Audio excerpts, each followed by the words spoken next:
ابن بطوطہ اپنے سفر نامے میں لکھتے ہیں کہ جب وہ کوفہ پہنچا تو کوفہ کے مغرب میں ایک مکمل سفید زمین کے درمیان ایک حصہ ایسا تھا جو مکمل طور پر سیاہ تھا، اور ایسا لگ رہا تھا جیسے یہاں کی زمین جل چکی ہے۔ اور جب میں نے تجسس کی حالت میں سوال کیا اور اس کے بارے میں تحقیق کی تو اس علاقے کے ایک مکین نے جواب دیا، یہ حصہ حضرت علی علیہ السلام کے قاتل ابن ملجم کی قبر ہے، اور اہل کوفہ کی یہ رسم چلی آ رہی ہے کہ ہر سال یہاں لکڑیاں جمع کر کے 7 دن تک ان لکڑیوں کو جلاتے ہیں، اس وجہ سے زمین کا یہ حصہ کالا ہو گیا ہے۔ جب حضرت امیر المومنین علیہ السلام کی بیعت کی گئی، حبیب بن منتجب نے یمن کے علاقے میں لوگوں سے بیعت لی۔ اس کے بعد وہاں سے 10 لوگوں کا قافلہ امام علیہ السلام کی طرف روانہ ہوا۔ جب یہ قافلہ امام علی علیہ السلام کی خدمت میں حاضر ہوا تو ایک شخص امام کے حضور میں کھڑا ہوتا ہے اور ان کلمات کے ساتھ امام کو سلام کرتا ہے، سلام ہو آپ پر اے امام عادل، 14ویں شب کے بدر کامل، شیر دلاور، مرد میدان عظیم شہسوار، خدا نے جس کو تمام لوگوں پر فضیلت دی ہے، درود و سلام ہو آپ اور آپ کی شریف و عظیم آل پر۔ میں گواہی دیتا ہوں کہ آپ ہی حقیقت میں مومنین کے مولا اور آقا ہیں۔ یہ کلمات کسی اور شخص کے نہیں تھے، بلکہ یہ کلمات قاتل امام اولیاء عبد الرحمن ابن ملجم مرادی کے تھے۔ جب عبد الرحمن ابن ملجم آپ کی بیعت کے لیے آیا تو آپ بڑی دیر تک اس کے چہرے کی طرف دیکھتے رہے۔ پھر آپ علیہ السلام نے فرمایا،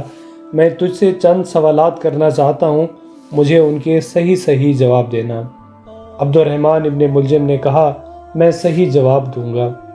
امام علیہ السلام نے فرمایا، جب تو لڑکوں کے ساتھ کھیلنے کے لیے جاتا تھا اور وہ تجھے اپنی طرف آتا ہوئے دیکھتے تھے تو کیا وہ یہ نہیں کہتے تھے کہ کتے چرانے والی عورت کا بیٹا ہمارے پاس آ رہا ہے؟ ابن ملجم نے کہا، جی ہاں، یہ سچ ہے۔ امام علیہ السلام نے فرمایا، جب تو جوان ہوا اور تیرا گزر ایک شخص سے ہوا تو اس نے تجھے گہری نظروں سے دیکھ کر یہ کہا تھا کہ تو قوم سمود کے بدبخت ترین شخص سے بھی بڑا بدبخت ہے۔ ابن ملجم نے کہا، جی ہاں، یہ سچ ہے۔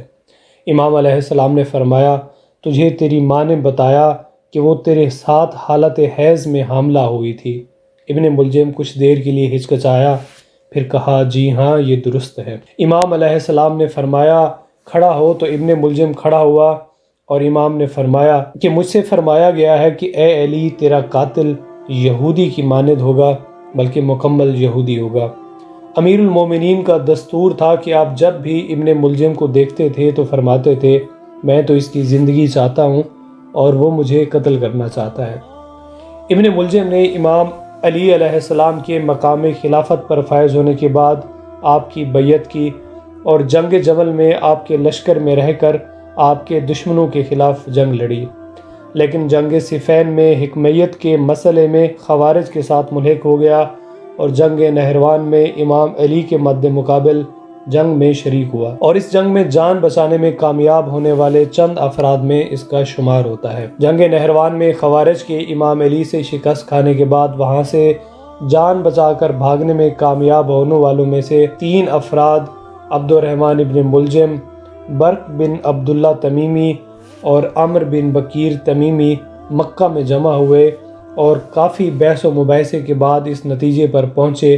کہ ایک ہی وقت حضرت علی، معاویہ اور عمرو عاص تینوں کو قتل کیا جائے۔ عبد الرحمن ابن ملجم نے حضرت علی کو شہید کرنے کی ذمہ داری قبول کی اور اسی کام کو پایہ تکمیل تک پہنچانے کے لیے وہ کوفہ آیا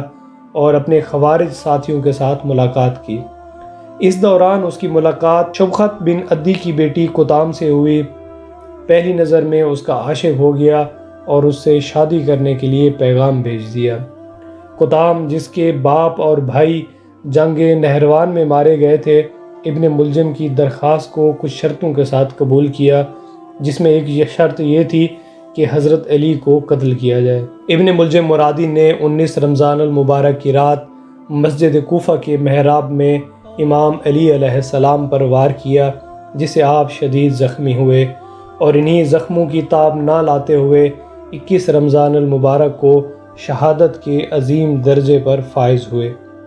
امام علی علیہ السلام نے اپنی زندگی کے آخری ایام میں بھی اپنی اولاد سے ابن ملجم کے ساتھ مدارہ کرنے کی سفارش فرماتے رہے،